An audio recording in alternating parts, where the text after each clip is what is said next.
The sky over the east was burning with the crimson light of conquest. The year was 47 BC, and the world trembled under one man's name. Julius Caesar, dictator, conqueror, god to some, tyrant to others.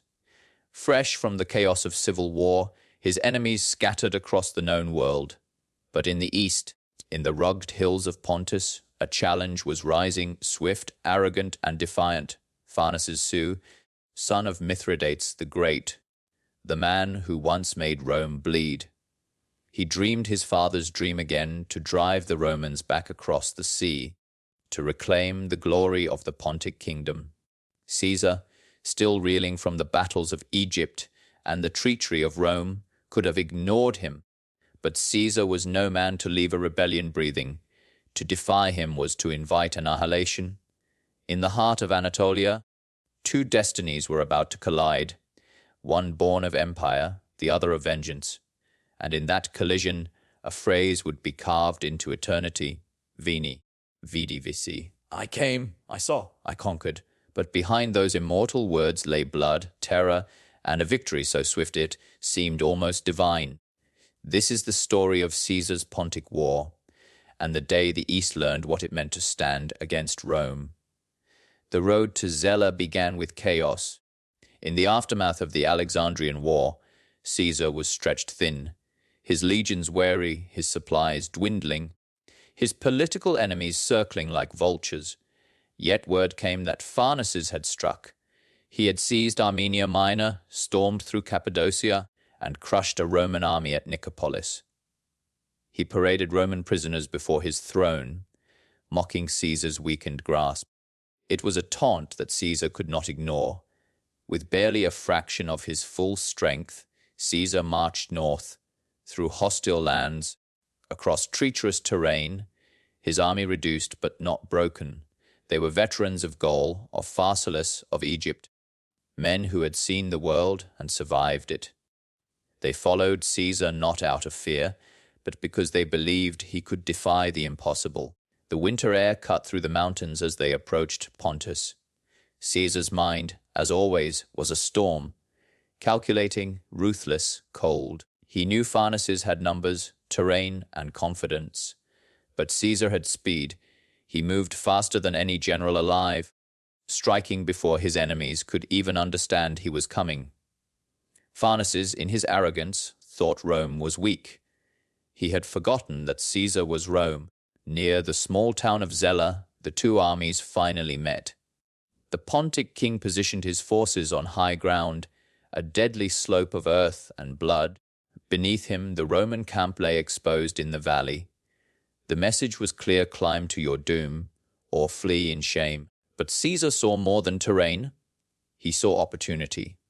The night before the battle, he ordered his men to build earthworks, trenches and ramparts, fortifications rising like shadows under the moon. The sound of shovels and picks echoed through the valley, a heartbeat of war in the darkness. Every man knew this would be decided in hours, perhaps even minutes. As dawn broke, the fog hung low, a grey shroud between life and death. Pharnaces' army, glittering with eastern armor, began to descend, shouting war cries, drums pounding across the hills. They thought the Romans unprepared, confused, cornered. But Caesar was waiting. In a flash of command, he unleashed his veterans. The legions surged forward with a roar that split the earth. Spears clashed, shields locked, and the quiet hills of Pontus became a furnace of screams. The fight was brief, brutal, absolute. Pharnaces' men, caught mid-charge, were trapped between the rising Roman walls and the fury of Caesar's counterattack. Within moments, formation dissolved into panic. Blood soaked the soil of Zela. The Pontic king tried to rally his men, but it was too late. His army broke, slaughtered, hunted down. By noon, it was over. The war that was supposed to test Caesar's strength had ended before it truly began. When messengers arrived from Rome asking for a report, Caesar sent 3 words that would echo through eternity: Veni Vidi Vici, I came. I saw, I conquered.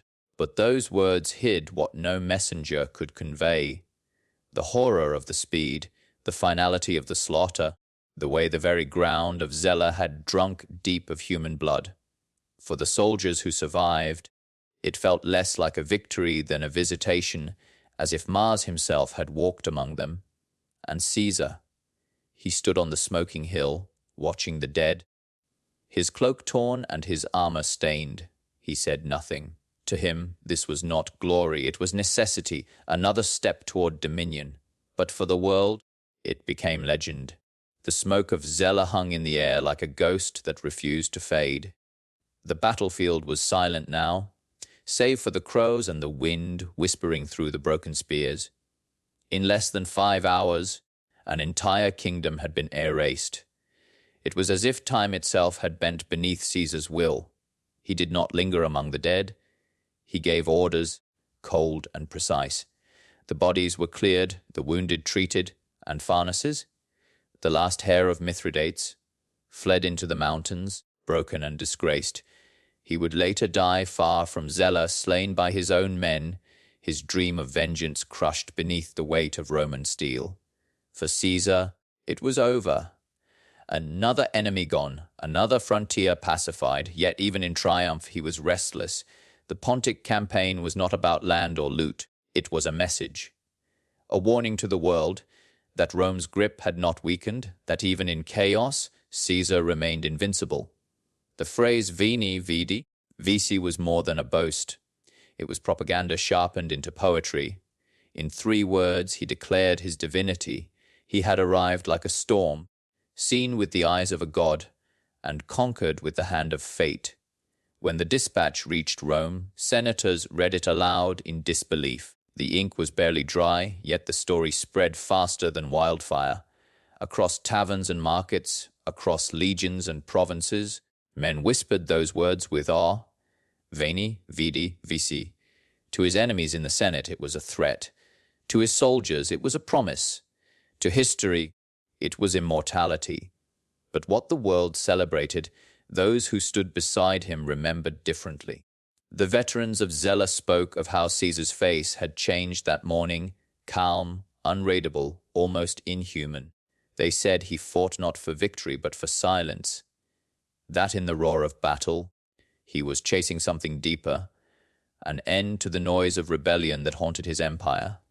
In every campaign, Caesar was fighting ghosts. The ghost of Pompey, once his ally and now his rival in death. The ghost of the Republic, gasping beneath the weight of his ambition. And perhaps the ghost of his own destiny, the one that whispered he was meant to rule not as a man, but as something greater. As he marched back west, through Anatolia and into Syria, the legions carried the banner of victory high, but behind their triumph lay exhaustion. They had fought from Gaul to Greece, from Egypt to Pontus, following a man who seemed incapable of rest. Every mile they traveled was a monument to his will. Every victory, a warning that his hunger had no end. In the quiet of night, the campfires of the Roman army flickered across the plains. Some soldiers laughed, boasting of how they crushed the Eastern king in a single morning. Others stared into the flames, haunted by what they had seen. The precision, the slaughter, the way Caesar's commands came like lightning from the heavens. It wasn't just strategy. It was something uncanny. One centurion was said to have murmured, "We did not fight a man's war at Zela. We witnessed a god's wrath." Perhaps that was why even Caesar's enemies began to speak of him with dread. He had crossed every frontier, defied every law of politics and mortality. His conquests no longer felt human. They felt mythic, as if the old Roman gods had returned, wearing mortal flesh. And yet, for all his might, there was one truth Caesar could never conquer: time. The faster he rose, the closer the fall approached. Zela had proven his genius, but it also marked the beginning of his isolation. Rome would not forgive a man who could bend history with a single phrase. As he neared Italy, messengers ran ahead to announce his arrival. Crowds gathered in the streets, hailing him as a living legend. Children shouted his words, Veni Vidi Vici, as if it were a spell that could summon power itself. But in the marble halls of the Senate, men whispered of tyranny, of the Republic's death, of daggers in the dark. Caesar smiled as he entered Rome. He knew what they thought of him. And he didn't care. He had seen the world, and the world had bowed. What was the Senate to a man who had walked through fire and emerged untouched? Still, something in him had changed. Those close to him said that after Zela, Caesar often stood alone on his balcony at night, staring at the stars in silence, as if searching for an answer beyond the reach of empire. Perhaps he wondered if his victories had cost him his soul. Perhaps he knew that every triumph was merely a step toward an inevitable end. The empire of one man could never last forever, not even his. The legend of Zela would endure, not just for the speed of the victory, but for what it revealed about the man himself. Julius Caesar had become more than mortal, and in doing so, he had set in motion the forces that would destroy him. The echoes of Zela rippled far beyond the mountains of Pontus. In Rome, the phrase Veni Vidi Vici spread like wildfire through every corner of the Republic. It was carved into monuments, whispered in markets, and etched into the hearts of men who hungered for glory. It was no longer a statement. It was a revelation. Caesar had compressed the infinite brutality of war into 3 perfect words. The simplicity was terrifying. He made conquest sound effortless, as if destiny itself obeyed his command. In the eyes of the world, Julius Caesar was no longer a general. He was a force of nature. Senators feared him. Poets praised him. Soldiers worshipped him. His words became Rome's new religion, a creed of speed, precision, and inevitability. Every enemy that rose against him now fought not just a man, but a myth. But behind the triumphal processions, behind the laurel crowns and marble smiles, shadows were gathering. The Senate could feel the walls closing in. Rome had always been ruled by men, not gods, and Caesar was no longer content to be merely human.